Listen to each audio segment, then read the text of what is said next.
Hello बच्चों, कैसे हैं आप लोग। उम्मीद करता हूँ आप सब लोग अच्छे होंगे और आप सबकी पढ़ाई भी अच्छी चल रही होगी। आज की वीडियो में हम लोग क्लास 9th की मैथ का एक्सरसाइज 2.1 सॉल्व करेंगे। तो ये जो एक्सरसाइज है 2.1 जो कि एनसीईआरटी की किताब से है, सीबीएसई और बीएसई भी दोनों बोर्ड के बच्चों के लिए बहुत ही ज़्यादा यूज़फुल है। ठीक है, इस वीडियो में मैं एक्सरसाइज को तो सॉल्व करूंगा ही, उसके पहले मैं इससे रिलेटेड जितने भी बेसिक कॉन्सेप्ट हैं जो कि आपको जानने बेहद ज़रूरी हैं, जिनके बेस पर आप एक्सरसाइज को सॉल्व करेंगे और एग्ज़ाम में जो नए प्रॉब्लम्स आपको दिखेंगे आप उसको भी सॉल्व कर सकते हैं। तो चैप्टर का नाम है पॉलिनोमियल, बहुपद। ठीक है, तो बहुपद पहले समझते हैं कि किसको कहते हैं बहुपद।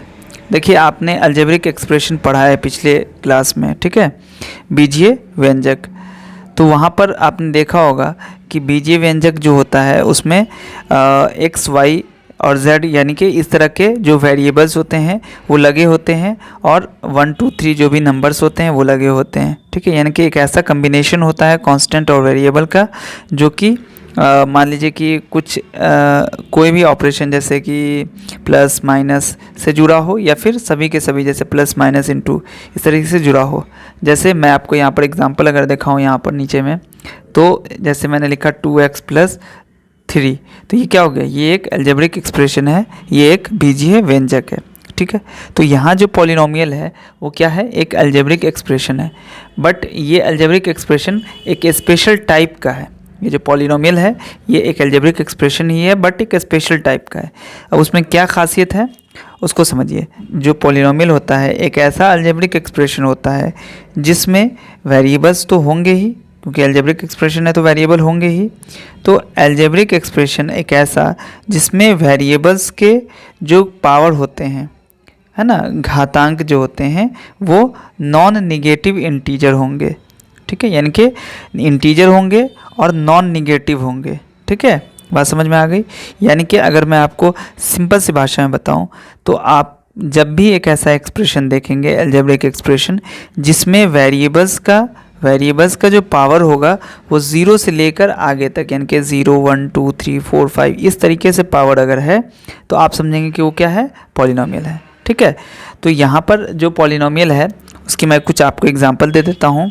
आपको यहाँ पे नीचे में इसका जो डेफिनेशन है वो दिख रहा है, आप इसको नोट कर सकते हैं। ठीक है, ये आपको इंग्लिश में और हिंदी में दोनों में डेफिनेशन दे दिया है।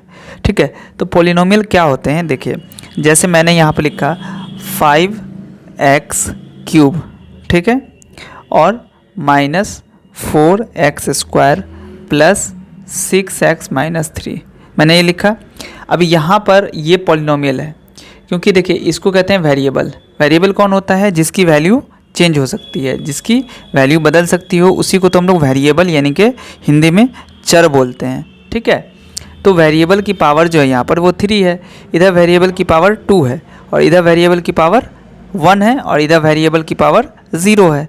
यानी कि जो भी हमारा पावर में दिया गया है नंबर, ठीक है, उसकी जो पावर है, उसका जो घातांक है वो किस में है, एक होल नंबर है, यानी कि नॉन निगेटिव इंटीजर है। ठीक है, इसी जगह पर मैं अगर एक और आपको एग्जांपल देता हूँ, जैसे मान लीजिए कि यहाँ पर लिखा हुआ है 9x⁻⁻1 और +4, तो ये क्या वेरिएबल पॉलिनोमियल होगा। देखिए यहाँ पर x का पावर कितना है, -1, जो कि एक निगेटिव नंबर है। ठीक है, तो ये हमारा पॉलिनोमियल नहीं होगा। ठीक है, ये पॉलिनोमियल की कैटेगरी में नहीं आ सकता है।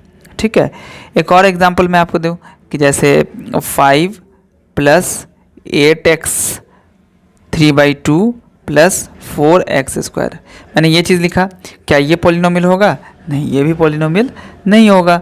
क्यों नहीं होगा, क्योंकि यहाँ पर x की पावर में 3/2 है और हमें कहा गया है कि कोई भी ऐसा अलजेब्रिक एक्सप्रेशन जिसमें x यानी कि वेरिएबल का पावर क्या हो, एक नॉन निगेटिव इंटीजर हो। तो ये तो इंटीजर नहीं है, इसलिए ये हमारा पॉलिनोमियल नहीं होगा। उम्मीद है कि आपको पॉलिनोमियल समझ में आ गया होगा। ठीक है, इसमें आपको पता है कि कांस्टेंट क्या होता है, कांस्टेंट को हिंदी में बोलते हैं अचर और वेरिएबल यानी कि चर। ठीक है, तो कांस्टेंट कौन होता है, जिसकी वैल्यू नहीं बदल सकती है, कभी नहीं बदल सकती है ना। जैसे कि 1 2 3 4 जो भी नंबर्स हैं उनकी वैल्यू कभी भी चेंज नहीं होगी, है ना। 2 है तो वो हमेशा 2 ही रहेगा। अब आते हैं नेक्स्ट टॉपिक है कॉफिशिएंट। कॉफिशिएंट क्या होता है? तो किसी भी पॉलिनोमियल में हम लोग जब भी कॉफिशिएंट देखेंगे तो किसको देखेंगे? जो भी हमारे पास वेरिएबल्स दिया रहेगा उसके पीछे हम देखेंगे कौन सी न्यूमेरिक जो वैल्यू है वो कौन सी है, ठीक है। जैसे यहाँ पर देखिए एक्स स्क्वायर है तो इसके पीछे 4 है, तो एक्स स्क्वायर का कॉफिशिएंट कौन हो गया? 4, ठीक है। यहाँ पे x है और x का कॉफिशिएंट कौन हो गया? 6, यानी कि जो न्यूमेरिकल पार्ट है वो आपका कॉफिशिएंट हो जाएगा, ठीक है। तो कभी भी अगर इस तरह का प्रॉब्लम आए जहाँ पे कॉफिशिएंट देखना हो तो आप क्या करेंगे? जो भी आपको नंबर वेरिएबल दिया जाएगा उसके जस्ट पहले वाला आपको जो नंबर होगा वो लिख देना है, ठीक है। तो कॉफिशिएंट समझ में आ गया, ठीक। अब नेक्स्ट चीज़ है यहाँ पर डिग्री ऑफ द पॉलिनोमियल। तो डिग्री क्या होता है? देखिए, डिग्री का मतलब होता है कि जो भी हाईएस्ट पावर होगा वेरिएबल का उसको हम लोग कहते हैं डिग्री। यानी कि अगर ये हमारे पास वेरिएबल है, ये एक वेरिएबल है हमारे पास, ठीक है, सॉरी ये एक पॉलिनोमियल है आपके पास, तो इस पॉलिनोमियल में वेरिएबल कौन है? x, और x का जो मैक्सिमम पावर है, हाईएस्ट पावर है वो कितना है? x का मैक्सिमम पावर है 3। इधर तो 2 है, इधर 1 है, इधर 0 है, तो मैक्सिमम पावर x का 3 है, वेरिएबल का power maximum power highest power 3 है, इसलिए इसकी डिग्री कितनी हो जाएगी? डिग्री बराबर हो जाएगा 3। यहाँ पर आप देखेंगे कि ये तो आपका पॉलिनोमियल है नहीं, ये भी पॉलिनोमियल है नहीं, ये पॉलिनोमियल है, तो यहाँ x का पावर 1 है, इधर x का पावर 0 है, तो यहाँ पर डिग्री कितनी हो जाएगी? 1, ठीक है। एक और एग्जांपल ले लेते हैं, सपोज दैट 2 + 4x² + 9x।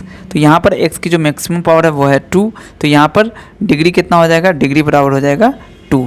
तो देखिए, जब डिग्री 1 हो, अच्छा इसको हिंदी में क्या बोलते हैं? डिग्री ऑफ द पॉलिनोमियल को हम लोग बोलते हैं बहुपद का घात, ठीक है, ये याद रखिएगा। अब जब डिग्री 1 होगा तो इसको हम लोग बोलेंगे लीनियर, ठीक है, यानी कि इसको हिंदी में बोलते हैं रैखिक, ठीक है। उसके बाद जब डिग्री 2 हो जाएगा तो इसको हम लोग क्या बोलेंगे? द्विघात, हिंदी में बोलते हैं द्विघात या द्विघातीय, और इंग्लिश में क्या बोलेंगे? इंग्लिश में इसी चीज़ को बोलेंगे क्वाड्रेटिक, क्वाड्रेटिक, ठीक है, इसको इंग्लिश में बोलेंगे क्वाड्रेटिक, ठीक है। और जब 3 हो जाएगा तो इसको कहेंगे क्यूबिक, और यहाँ पर हिंदी में इसको बोलेंगे त्रिघातीय, त्रिघातीय, ठीक है। समझ में आ गई बात कि पॉलिनोमियल की डिग्री क्या होती है। अब तीसरी चीज़ आती है number of terms. Number of terms क्या है? तो देखिए, यहाँ पर ये आपका पॉलिनोमियल था, ठीक है। टर्म्स आपने जैसे अलजेब्रिक एक्सप्रेशन में देखा था वैसे यहाँ पर है, ठीक है। ये आपका क्या हो गया? एक टर्म हो गया, ये दूसरा टर्म हो गया, ये तीसरा टर्म हो गया, और ये चौथा टर्म हो गया। तो इसमें कितने टर्म हो गए? 4, और इसमें कितने टर्म हो गए? 2, और इसमें कितने टर्म हो गए? 3। तो जब आपका एक टर्म होगा तो उसको हम लोग कहेंगे मोनोमियल, ठीक, यानी कि एक पदी। और जब टर्म हमारे पास 2 रहेगा, हमारे जो पॉलिनोमियल दिया गया रहेगा उसमें अगर टर्म हमारे पास 2 है तो वो हो जाएगा बायोनोमियल, और हिंदी में कहेंगे उसको द्विपदी, ठीक है। और अगर 3 पद हो जाएंगे, 3 वहाँ पे टर्म्स हो जाएंगे तो उसको हम लोग क्या बोलेंगे? इंग्लिश में बोलेंगे ट्रिनोमियल, और हिंदी में बोलेंगे त्रिपदी, ठीक है। तो इस तरीके से जो हमारा टर्म था वो भी मैंने आपको समझा दिया, ठीक है। तो यहाँ पर देखिए ये क्या हो जाएगा आपका? 1 2 3 पद हो गए इसके अंदर, ठीक है। तो इसको हम लोग क्या बोलेंगे? ट्राइनोमियल बोलेंगे या फिर त्रिपदी बोलेंगे, ठीक है, क्योंकि यहाँ पर कितने टर्म है? 3 टर्म है। उसके बाद ऊपर वाले में देखिए यहाँ पर 2 ही टर्म है, तो ये हमारा बायोनोमियल हो जाएगा, है ना, यानी कि द्विपदी हो जाएगा। और इसमें एक और देख लीजिए, जैसे कि मान लीजिए मैंने लिखा 4x, तो इसमें तो एक ही पद है, तो इसलिए इसको मोनोमियल या फिर एक पदी कहेंगे, ठीक है। तो टर्म समझ में आ गया, ठीक है। उसके बाद क्या है इसमें? उसके बाद आता है कांस्टेंट पॉलिनोमियल। क्या होता है? जैसे कि मैंने लिख दिया 9, ठीक है, तो ये क्या हो गया हमारा? कांस्टेंट पॉलिनोमियल हो गया, क्योंकि यहाँ पर कोई भी वेरिएबल नहीं है। उसके बाद 0 पॉलिनोमियल क्या होता है? जिसके अंदर एक टर्म क्या होगा? एक टर्म होगा, और वो भी क्या होगा? 0 होगा, है ना। जैसे यहाँ पर मैंने 9 लिखा है, तो अगर इसकी जगह 0 लिख देते तो वो क्या हो जाता है? 0 पॉलिनोमियल, ठीक है। और 0 पॉलिनोमियल की जो डिग्री होती है वो डिफाइन नहीं की जा सकती। अब पहला क्वेश्चन है इसमें कि जो आपका ये व्यंजक दिया गया है, अलजेब्रिक एक्सप्रेशन दिया गया है, इसमें बहुपद कौन है, यानी कि पॉलिनोमियल कौन है और कौन कौन पॉलिनोमियल नहीं है, और एक चर में कौन है, यानी कि 1 वेरिएबल में कौन है, ठीक है। यानी कि आपको बताना है कि वन वेरिएबल में कौन सा पॉलिनोमियल है और कौन कौन नहीं है ना। उसके बाद जो नहीं है उसका कारण भी आपको काउज भी लिखना है, क्यों नहीं है, ठीक है। तो देखिए पहला है 4x² माइनस 3x प्लस 7। तो क्या ये पॉलिनोमियल है, बहुपद है? तो देखिए यहाँ पर x वेरिएबल है और हमने पढ़ा है कि पॉलिनोमियल उसी को कहते हैं जिसमें वेरिएबल यानी कि चर का जो घातांक होगा वो क्या होगा, एक नॉन नेगेटिव इंटीजर, यानी कि जो उसमें घातांक होंगे वो क्या होंगे कि हमेशा एक पूर्ण संख्या होगी, ठीक है। एक पूर्ण संख्या अगर है घातांक तब तो वो हमारा पॉलिनोमियल है। अगर से हमारे चर का यानी कि वेरिएबल का जो घातांक है वो एक नॉन नेगेटिव इंटीजर है, पूर्ण संख्या नहीं है, तो वो हमारा पॉलिनोमियल नहीं होगा। तो यहाँ पर आप देखिए कि x का पावर 2, x का पावर 1, x का पावर 0, तो ये तो आपको पॉलिनोमियल होगा। तो यहाँ पर लिखिएगा बहुपद है, ठीक है। आप इंग्लिश में लिख लीजिएगा इट्स अ पॉलिनोमियल और हिंदी में लिखिएगा बहुपद है, ठीक है। अब ये कितने इसमें है, तो देखिए इसको हम ऐसे सिर्फ सही कर देते हैं, ठीक है, क्योंकि ये पॉलिनोमियल है।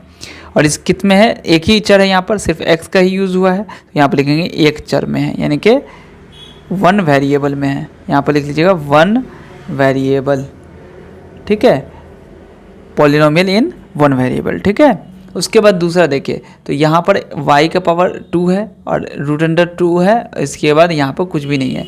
जब कुछ भी नहीं रहेगा तो समझिएगा कि इसी पॉलिनोमियल का पावर 0 है। यहाँ पर जो पावर है वो 2 है और इधर 0 हो सकता है, यानी कि जो भी हमारे पास वेरिएबल है उसके पावर क्या है, नॉन नेगेटिव इंटीजर है, यानी कि होल नंबर है, पूर्ण संख्या है। तो ये भी हमारा पॉलिनोमियल हो जाएगा और वो भी क्या हो जाएगा, एक चर में होगा, यानी कि इंग्लिश में बोलेंगे वन वेरिएबल का होगा, ठीक है। वन वेरिएबल में ये दोनों पॉलिनोमियल है, ठीक है। उसके बाद आते हैं तीसरा में क्या है, 3√t प्लस t√2। तो ये तो आपका समझ में आता है कि भाई t जो है वो क्या है, वेरिएबल है और उसका पावर 1 है, ठीक है। लेकिन यहाँ पर √t है, तो t का मतलब क्या हो गया यहाँ पर 1/2, यानी कि पावर कितना हो गया 1/2, ठीक है। तो पावर हमको किस में चाहिए, हमेशा इंटीजर फॉर्म में चाहिए, वो भी नॉन नेगेटिव इंटीजर चाहिए, पूर्ण संख्या में चाहिए, तो ये हमारा पॉलिनोमियल नहीं हो पाएगा, ठीक है। उसके बाद यहाँ पर भी देखिए, तो इसको हम लोग ऐसे लिख सकते हैं y + 2y - 1। तो y का पावर -1 हो गया, क्योंकि हम जानते हैं कि पॉलिनोमियल में जो वेरिएबल होते हैं उसके पावर क्या होंगे कि नॉन नेगेटिव इंटीजर होंगे, वो माइनस में नहीं हो सकता है, ठीक है। उसके बाद यहाँ पर भी देखिए x, अच्छा यहाँ पे कितने ये तो पॉलिनोमियल हुआ ही नहीं, ठीक है, बहुपद हुआ ही नहीं। यहाँ अगले क्वेश्चन में क्या है, यहाँ पर x का पावर 10, y का पावर 3, t का पावर 50 है, ठीक है। यहाँ पर 3 ये तो बहुपद हो गए क्योंकि सभी के सभी नॉन नेगेटिव हैं, ठीक है। लेकिन क्या है कि यहाँ पर 3 चर हैं, 3 वेरिएबल हैं। तो यहाँ पर आप लिख लीजिएगा कि ये एक बहुपद है लेकिन 3 चर वाला बहुपद है, यानी कि it's a polynomial of 3 variable, ठीक है। आंसर में आप ये लिख लीजिएगा। आप अपनी कॉपी में इस तरीके से बना लीजिएगा पहला क्वेश्चन, ठीक है। इंग्लिश और हिंदी दोनों में मैंने यहाँ पर सॉल्यूशन लिख दिया है। देखिए दूसरा क्वेश्चन कहता है कि हमें सभी में x² के कोएफिशिएंट को यानी कि गुणांक को लिखना है। तो x² के पहले जो भी नंबर लिखा हुआ है आप उसको आंसर में लिख सकते हैं। तो यहाँ पर क्या हो जाएगा, यहाँ पर आप लिखिएगा x² का गुणांक बराबर हो जाएगा, कितना होगा 1, ठीक है। x² के पहले क्या है, कुछ नहीं है, मतलब 1 है। और यहाँ पर x² का गुणांक क्या हो जाएगा, x² का गुणांक बराबर हो जाएगा, देखिए यहाँ पर कुछ नहीं है तो 1 और यहाँ पर माइनस है तो -1 लिख दीजिए, ठीक है। कभी ऐसा सिचुएशन अगर आता है माइनस लगा रहेगा और यहाँ पर 2 रहेगा तो कोएफिशिएंट में आप -2 लिखेंगे, ठीक है। उसके बाद यहाँ पर x² का गुणांक क्या है, गुणांक बराबर है, देखिए x² के पहले क्या लगा हुआ है, π/2 लगा हुआ है, तो π/2 हो गया। और इधर x² का गुणांक क्या है, तो आप ध्यान से देखें क्या है और देख के मुझे बताएं जल्दी से।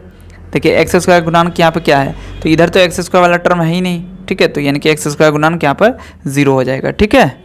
अब चलते हैं तीसरा क्वेश्चन में क्या कहता है कि 35 घात के द्विपद यानी कि एक बायोनोमियल लिखना है आपको, वो भी डिग्री 35 का लिखना है, और 100 घात का कि एक पदी यानी कि मोनोमियल ऑफ डिग्री 100 लिखना है। ठीक है, एक एक आपको एग्जांपल देना है। तो एग्जांपल है तो आप अपने मर्ज़ी से कुछ भी दे सकते हैं, बस ध्यान ये रखना है कि जो मैक्सिमम पावर होगा वेरिएबल का वो रखना है आपको 35, और दूसरे जिसमें 100 घात आपको कह रहा है, डिग्री 100 बोल रहा है, उसमें आपको मैक्सिमम पावर रखना है एक वेरिएबल का 100।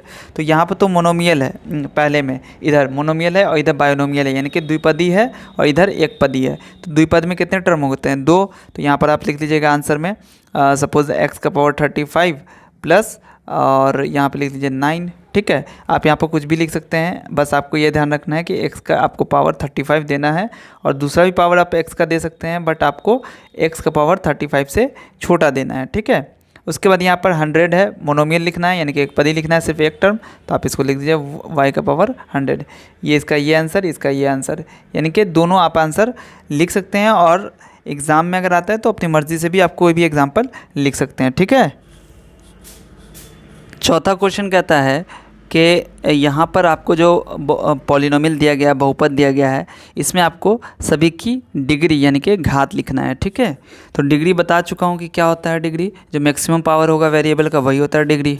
ठीक है, घात उसी को बोलते हैं। तो यहाँ पर जो x यानी कि वेरिएबल कौन है इसमें?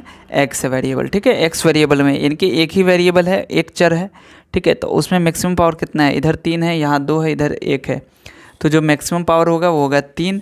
तो इसलिए यहाँ पर लिखिएगा डिग्री, यानी कि डिग्री मतलब घात बता चुके हैं, बराबर कितना हो जाएगा? 3। कितना हो जाएगा? 3। उसके बाद यहाँ पर कितना है? तो यहाँ पर जो y है वो है वेरिएबल, और y का जो पावर है मैक्सिमम वो कितना है? 2। इधर कितना है y का पावर? देखिए, आप कहेंगे कि सर यहाँ पे तो y है नहीं, यहाँ पर भी y है, बट y का पावर कितना है? 0। ठीक है, y का पावर 0 कितना हो जाएगा? 1। तो यहाँ पर भी हम समझ सकते हैं कि y है बट y का पावर 0 है, और इधर y का पावर 2 है। तो यहाँ पर जो डिग्री होगी वो कितना हो जाएगा? डिग्री यानी कि घात बराबर हो जाएगा 2। ठीक है, इधर कितना है डिग्री? इधर आप देखिए t का पावर 1 है, तो आप यहाँ पर लिख दीजिए डिग्री यानी कि घात बराबर हो जाएगा 1। और इधर कितना है? देखिए सेम क्वेश्चन आ गया आपका। देखिए डिग्री यानी कि घात बराबर इधर हो जाएगा आपका। देखिए यहाँ तो कोई भी वेरिएबल नहीं है। ठीक है, तो वेरिएबल नहीं है इसका मतलब आप कोई भी वेरिएबल मान सकते हैं, x y z कुछ भी मान सकते हैं, बट पावर कितना होगा उसका घातांक कितना होगा? उसका घातांक आपको 0 ही रखना होगा। तो इसलिए डिग्री जो है इसकी ये हो जाएगी 0। ठीक है, पांचवा क्वेश्चन में क्या बताना है आपको? पांचवा में बताना है कि कौन सा इसमें से जो पॉलिनोमियल है, बहुपद है, वो क्या है? रैखिक यानी कि लीनियर है, कौन द्विघाती यानी कि क्वाड्रेटिक है, और कौन त्रिघाती यानी कि क्यूबिक है। तो मैंने पहले ही आपको बता दिया था कि जिसका डिग्री 1 होगा वो हो जाएगा लीनियर यानी कि रैखिक, जिसका डिग्री 2 होगा वो हो जाएगा क्वाड्रेटिक यानी कि द्विघातीय, और जिसका डिग्री 3 होगा वो हो जाएगा क्यूबिक यानी कि त्रिघाती। तो यहाँ पर देख लीजिए डिग्री कौन है? 2। तो ये क्या हो जाएगा? क्वाड्रेटिक। क्या हो जाएगा? क्वाड्रेटिक, यानी कि हिंदी में इसको लिखेंगे द्विघाती। ठीक है, आप द्विघातीय भी लिख सकते हैं, द्विघात बहुपद भी लिख सकते हैं, द्विघाती भी लिख सकते हैं। यहाँ भी देखिए क्या है, आपका जो डिग्री है वो है 3, तो इसलिए हो गया क्वाड्रेटिक। ठीक है, द्विघाती। ठीक है, उसके बाद यहाँ पर डिग्री कितना है? 2, तो ये भी आपका क्या हो जाएगा? क्वाड्रेटिक। ठीक है, तो ये भी आपका द्विघाती होगा। ठीक है, उसके बाद यहाँ पर जो डिग्री है वो कितना है? 1, तो ये हो गया आपका लीनियर, यानी कि हिंदी में इसको लिखेंगे रैखिक। ठीक है, उसके बाद यहाँ पर भी डिग्री कितना है? 1, तो ये भी क्या हो जाएगा? लीनियर, यानी कि हिंदी में हो जाएगा रैखिक। ठीक है, यहाँ पर डिग्री कितना है? 2, तो ये हो जाएगा क्वाड्रेटिक, यानी कि ये हो गया द्विघाती। उसके बाद यहाँ पर क्या है? डिग्री इसका 3 है, यानी कि ये हो गया क्यूबिक, यानी कि इसका जो हिंदी में लिखेंगे वो हो जाएगा त्रिघाती। ठीक है, तो 2.1 इस तरीके से कंप्लीट हो गया है। उम्मीद है आपको अच्छे से समझ में आ गया होगा। कहीं भी अगर आपको डाउट है या कोई चीज़ नहीं समझ में आई है तो उस पार्ट को आप फिर से रिवाइंड करके देखिए, और उसके बावजूद अगर नहीं समझ में आता है तो आप हमसे कमेंट में भी पूछ सकते हैं। टेलीग्राम व्हाट्सएप पर आप कनेक्ट होकर भी पूछ सकते हैं। फेसबुक इंस्टाग्राम पर अभी तक फॉलो नहीं किया है तो फॉलो कर लीजिए, और वहाँ पर भी आप हमसे इनबॉक्स में पूछ सकते हैं। ठीक है, सभी चीज़ का लिंक आपको मेरे चैनल के अबाउट सेक्शन में मिल जाएगा, आप वहाँ पर क्लिक करके देख सकते हैं सारा कुछ। ठीक है, अगली वीडियो में हम लोग एक्सरसाइज 2.2 को सॉल्व करेंगे। ठीक है, मिलते हैं फिर आपसे अगली वीडियो में। अगर ये वीडियो आपको अच्छी लगी है तो इस वीडियो को लाइक और शेयर ज़रूर कर दीजिएगा। ठीक है, तब तक अपना ध्यान रखिए। वीडियो देखने के लिए आप सभी का बहुत बहुत शुक्रिया।